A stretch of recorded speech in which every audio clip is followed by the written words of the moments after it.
área de petróleo e gás, um tremendo calculista, um conhecedor muito grande daquelas coisas que acontecem no processo de refino, e de repente percebo que um vaso de pressão da minha instalação, que há 30 anos funcionava maravilhosamente, começa a inchar. Como se incha na natureza humana? Aí eu quero saber o que aconteceu para ele inchar. Será que tem a ver com o fato dele estar sendo usado há 30 anos? Aí eu descubro, como eles descobriram, que existe um fenômeno chamado fluência a altas temperaturas e altas pressões. E esse fenômeno é um fenômeno micro.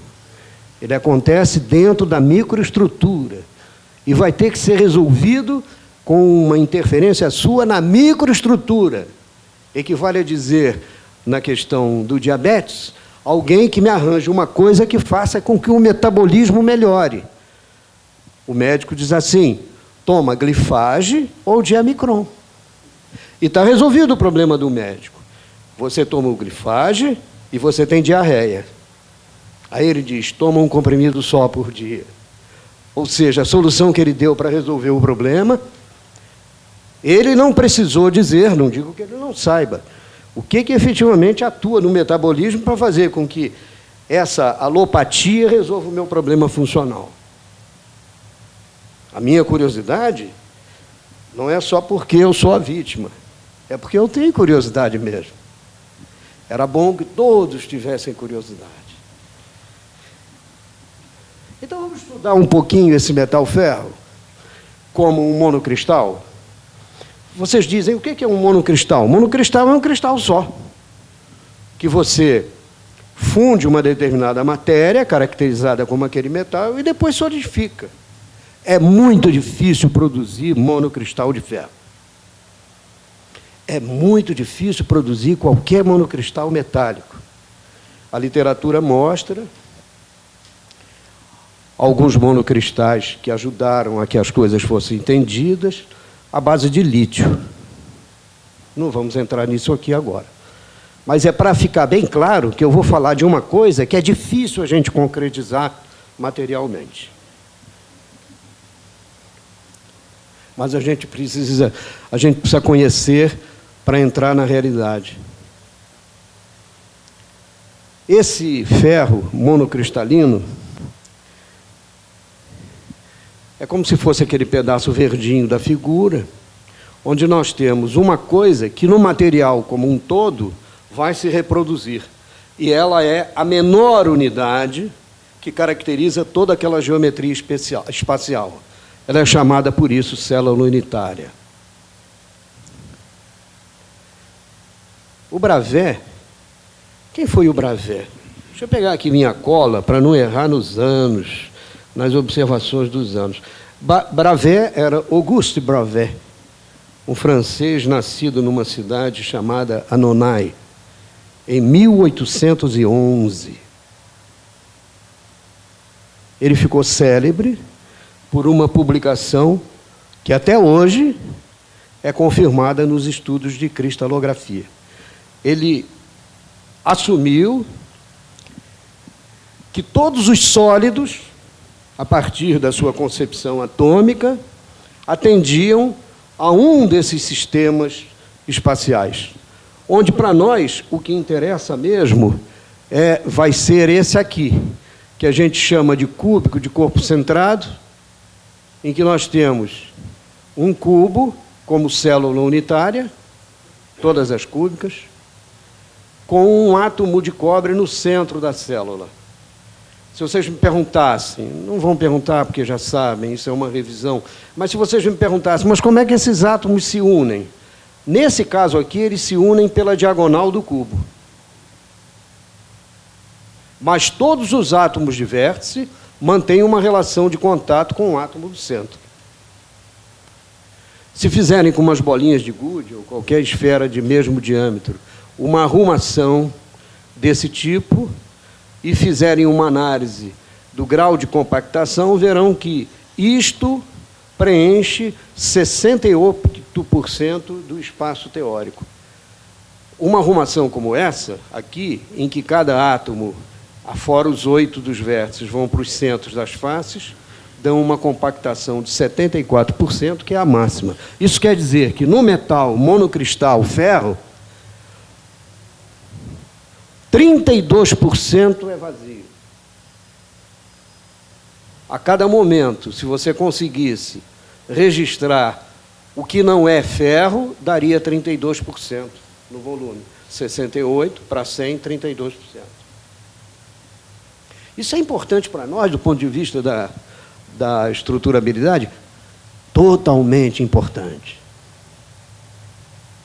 Porque o grau de compactação da estrutura básica dos átomos vai ter uma influência grande sobre aquilo que a gente chama de deformação.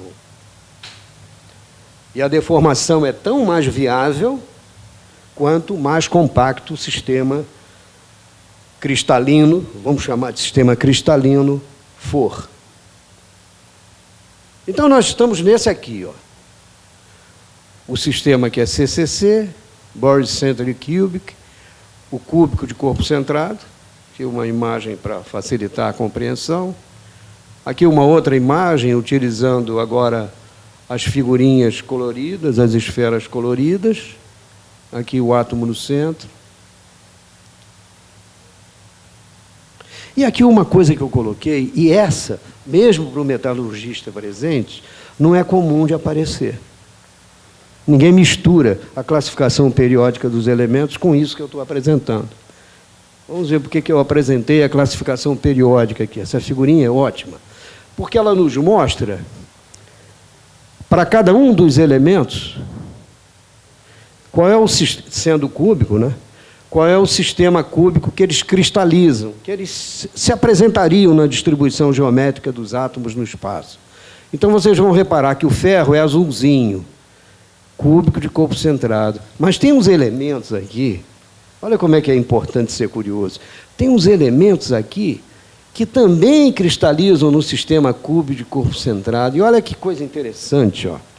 Na ordem da aparição dos aços liga, ou seja, ácidos carbono que foram reforçados ou adquiriram novas propriedades com a adição de elementos de liga, olha os que aparecem aqui: cromo, molibdênio, tungstênio e vanádio. Quando a gente vai estudar a classificação dos aços, passando dos chamados carbono para os aços liga, de baixa e média liga, o primeiro que aparece são os aços ao níquel. Repara que eu não falei no níquel ali, ele não é azulzinho. O níquel é o quê? O níquel aqui, ó, é cúbico de face centrada. Ele é o quê? Um elemento que cristaliza num sistema de maior compactação. Então, eu esperaria dele, sabendo qual é a influência da compactação sobre o comportamento de deformação, eu esperaria dele uma contribuição na deformação. Não necessariamente com baixa resistência. E agora mesmo, para lembrar aí vocês, quando nós temos uma boa resistência mecânica acompanhada de uma capacidade de deformação, nós estamos diante de uma propriedade chamada tenacidade. Imagina, por exemplo, que eu tenho uma aplicação estrutural em que eu percebo que um determinado elemento está deformado. Quem fez que ele se deformasse, em vez dele se romper por efeito do carregamento, foi a tenacidade dele. É preferível ter um elemento tenaz numa estrutura do que ter um elemento não tenaz. O que é um elemento não tenaz? É aquele que, submetido a carregamento excessivo, ele quebra, ele parte. O contrário da tenacidade chama-se fragilidade. Uma estrutura metálica precisa ser resistente e tenaz, mesmo eu não querendo ultrapassar um determinado limite que vai me levar a uma deformação permanente. Fiz um elemento qualquer estrutural metálico. Ele vai ser submetido a um grande carregamento, por hipótese.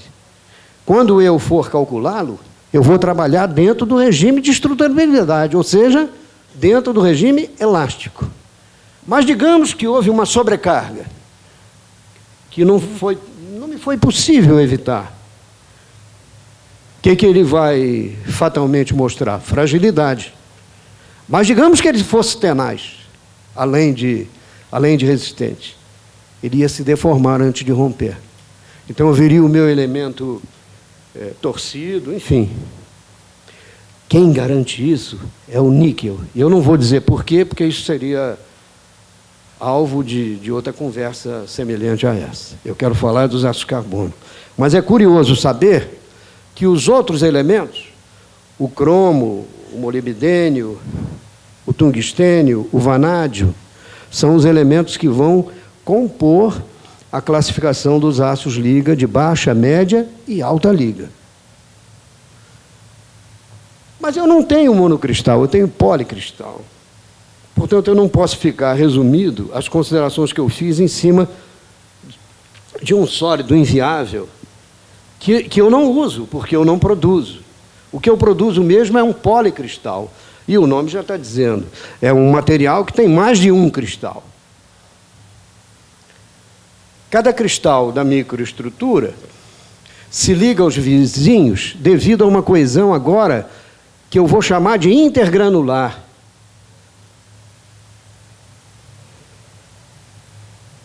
Vou deixar isso aqui um instantinho para explicar isso aqui muito rapidamente.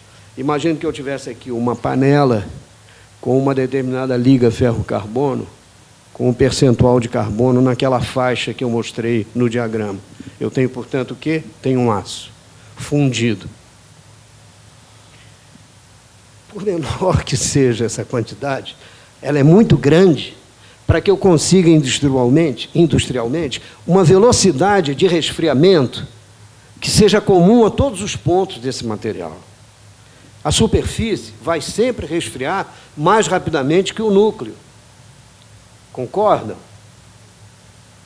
Significa que quando eu solidifico, o procedimento para solidificar não vai me permitir fazer um cristal só. Porque o cristal vem de quê? Da solidificação do material líquido. Eu vou mostrar umas imagens mais adiante que ilustram isso que eu acabei de falar, que a velocidade de resfriamento, que é a velocidade de solidificação, vai ser responsável pela formação dos cristais.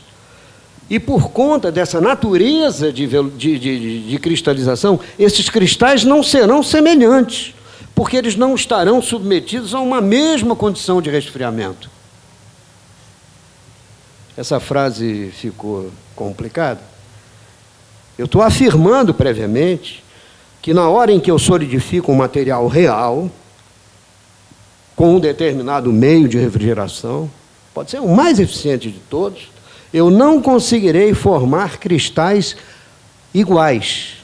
Podem até não serem muito diferentes, mas eu formarei cristais diferentes, porque eles serão consequência da diferença de velocidade de resfriamento, que é um fato físico, e, portanto, da velocidade de solidificação. Portanto, eu não chamo mais de cristal, eu chamo de grão. A concepção da coesão e da influência dela na propriedade mecânica resistência é a mesma. Se um cristal se liga por conta da coesão interatômica, os grãos se ligarão por conta da coesão intergranular, que é garantida pelos átomos que estão nesses contornos, onde um grão deixa de ser grão porque é lugar do outro. A isso nós vamos chamar de contorno de grão ou fronteira de grão.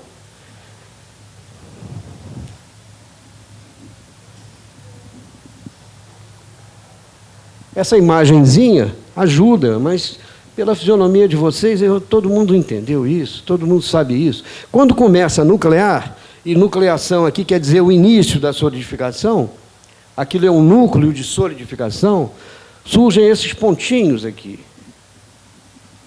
que vão aumentando, vão ficando mais sólidos, até que, finalmente, eles se tornam uma massa única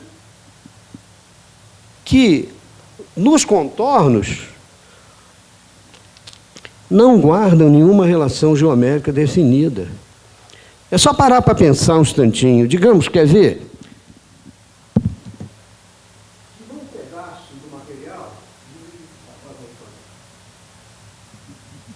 imagine que num pedaço do material você nucleou alguns grãos cuja aresta cúbica, porque o sistema de Bravais está acontecendo dentro do grão. Os átomos se reúnem, se formam daquela maneira. Que a aresta tenha essa direção. Mas tenha um outro núcleo que também está formando os mesmos cristalzinhos previstos por Bravais com essa direção. No meu tempo de estudante de engenharia existia geometria descritiva. Então era o caso de perguntar aqui, como será a fronteira desses dois grãos, considerando essa direção como nucleação do primeiro e essa do segundo? Considerando que ali dentro de cada um dos pedaços existem átomos formando cubos. A conclusão seria de que aquela fronteira é totalmente disforme. Faz sentido isso? Claro, se eu me desenvolvi solidificando nessa direção e aquele nessa direção, quando nós estivermos completamente sólidos, não haverá nenhuma afinidade entre as duas direções.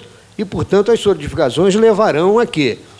A átomos ou arrumações cúbicas que não se encaixam de uma maneira perfeita com a do outro grão. E a essa fronteira eu vou chamar de contorno de grão. Agora eu vou fazer uma pergunta, é a primeira pergunta que eu faço. Termodinamicamente falando. Já começa com termodinâmica, é uma palavra terrível. Mas termodinamicamente é o apelido de estado de energia. Então, falando em termos de estado de energia, peguem um átomo de dentro do grão, tanto esse quanto esse grão, e peguem um átomo que esteja na fronteira. Qual dos dois dispõe já de alguma energia para sofrer uma transformação? Aquele que está dentro do grão na situação estável ou aquele que está no contorno de grão numa situação instável, porque ele não se combinou perfeitamente com o do outro grão? A resposta estou vendo no olhar de vocês. Evidentemente que o mais estável está mais estável. Os do contorno estão menos estáveis ou instáveis, portanto, numa iminência de sofrerem uma modificação se eu produzir um carregamento nesse material. Concordam? Lembra que eu falei do elemento estrutural frágil, daquele elemento estrutural que eu teria dimensionado? Imagine que ele